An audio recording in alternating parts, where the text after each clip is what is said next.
नोएडा देश का industrial hub, जहां फैक्ट्रियों की चिमनियां रोजगार का वादा करती हैं, लेकिन आज वही नोएडा जल रहा है। सवाल यह है कि क्या मजदूरों का गुस्सा आखिर फट पड़ा है या सिस्टम ने उन्हें इस कदर मजबूर कर दिया कि सड़कों पर आग ही उनका जवाब बन गई।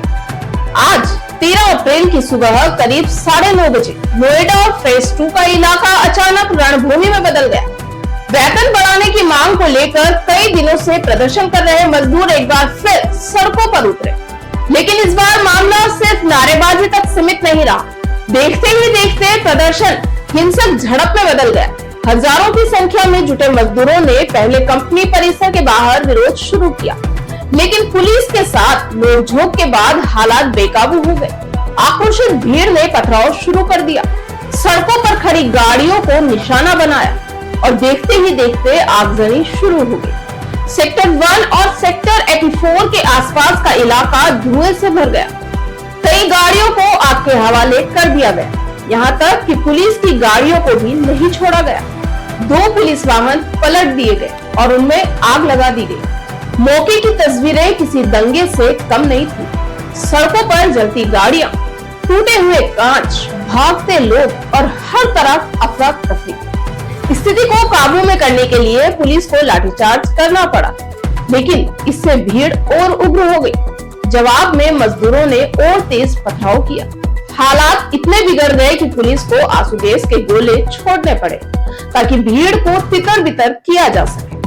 आखिर ऐसा क्या हुआ कि मजदूर जो रोजी रोटी के लिए काम करते हैं, वही आज सड़कों पर आग और पत्थर लेकर उतर आए?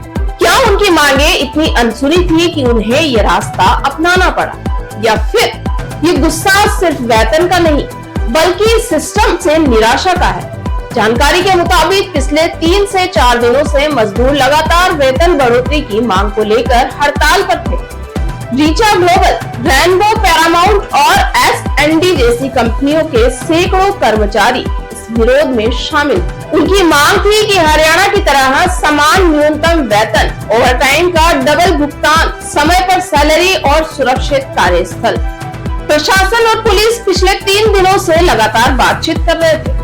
डीएम, पुलिस कमिश्नर और नोएडा प्राधिकरण के अधिकारी मजदूरों को समझाने की कोशिश कर रहे थे। आश्वासन भी दिए गए, लेकिन मजदूरों में असंतोष बढ़ता गया और फिर आज सुबह वो चिंगारी भड़क गई जिसने पूरे इलाके को आग में झोंक दिया। सेक्टर 62 में भी हालात कुछ अलग नहीं थे। वहां भी कर्मचारी सड़कों पर उतर आए, मुख्य मार्ग जाम कर दिए गए। नोएडा से दिल्ली और ग्रेटर नोएडा जाने वाला ट्रैफिक पूरी तरह ठप हो गया। लोग घंटों जाम में फंसे रहे। ये घटना अब सिर्फ नोएडा तक सीमित नहीं रही, बल्कि इसका असर आसपास के इलाकों में भी देखने को मिला। फरीदाबाद में भी 500 से ज्यादा कर्मचारी वेतन बढ़ाने की मांग को लेकर सड़कों पर उतर आए। वहीं पलवल में कर्मचारियों ने आगरा हाईवे जाम कर दिया। क्या ये सिर्फ एक शहर का गुस्सा है या फिर देश भर में मजदूरों के भीतर पनप रही बेचैनी का संकेत? क्या इंडस्ट्रियल ग्रोथ के पीछे छिपी सच्चाई अब सामने आ रही है? फिलहाल नोएडा में भारी पुलिस बल तैनात है। हालात पर कड़ी नजर रखी जा रही है और प्रशासन ने साफ कहा है कि उपद्रव करने वालों के खिलाफ सख्त कार्रवाई होगी। कुछ पुलिस अधिकारियों को लापरवाही के आरोप में निलंबित भी किया गया है, लेकिन सबसे बड़ा सवाल अब भी वही है, क्या इस आग का समाधान सिर्फ पुलिसिया कार्रवाई से होगा या फिर मजदूरों की आवाज को सच में सुनना पड़ेगा? नोएडा आज सिर्फ एक खबर नहीं, एक चेतावनी है। अगर मजदूरों की आवाज नहीं सुनी गई तो ये आग सिर्फ सड़कों तक नहीं रहेगी, बल्कि सिस्टम को भी झुलसा सकती है। अब फैसला सिस्टम को करना है, संवाद से समाधान या फिर टकराव का सिलसिला।